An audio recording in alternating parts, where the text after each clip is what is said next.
Okay, let's talk about entrepreneurship. Yeah. What I noticed, like my startup, we built a search engine for study abroad programs.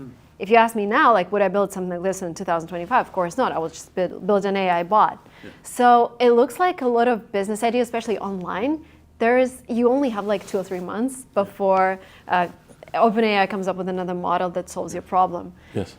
Do you think there is a chance to build like a company that's bigger than the Mega 7? Oh, almost for sure. I continue to invest. I continue looking to do that.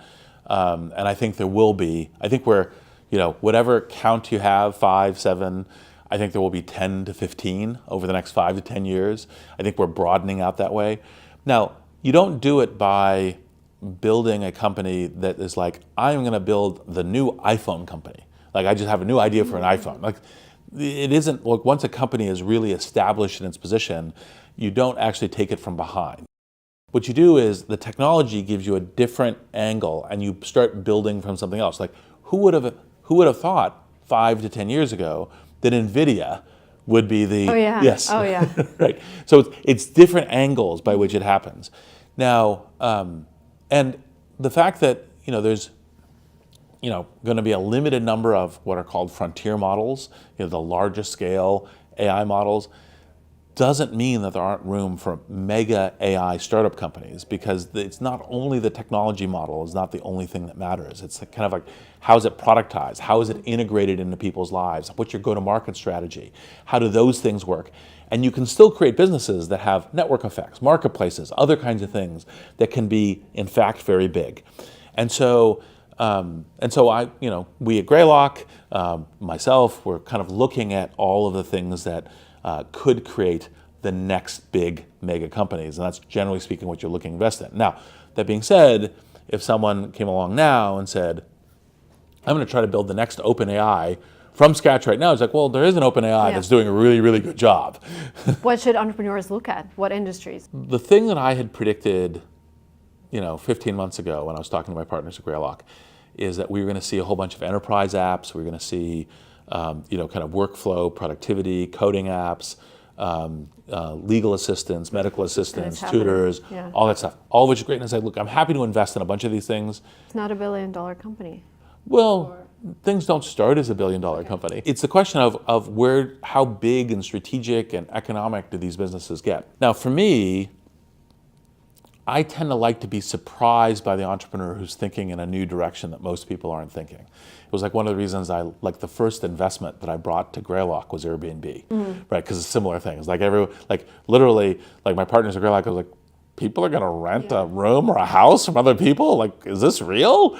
And that kind of thing. And so I similarly like to look for those kinds of things with an AI. It's like, what's something about the use of AI that most of the entrepreneurs who are all heading towards doing coding assistants or productivity apps or new security paradigms haven't quite gotten, that's like that new way of thinking. And it's one of the reasons why, like, for example, when we were talking about your daughter, is the role for creativity, the role for, human, understanding humanities and so forth is still actually, in fact, very important, because predicting what those markets might be, what people might want at scale, is extremely important. And that's the kind of thing I'm looking for. Do you have a feeling of like the markets?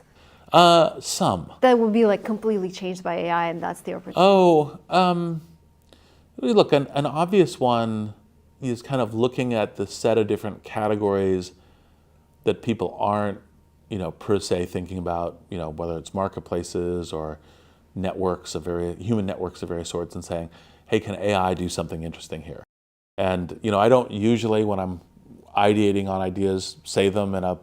Okay. Of course, yeah. Because my top videos are like top 10 business ideas or whatever. But like, it's just interesting where you're looking at like healthcare or education. Yes. In general, like we're talking not about even entrepreneurship, but like in general, where do you feel like the biggest change is going to happen with AI?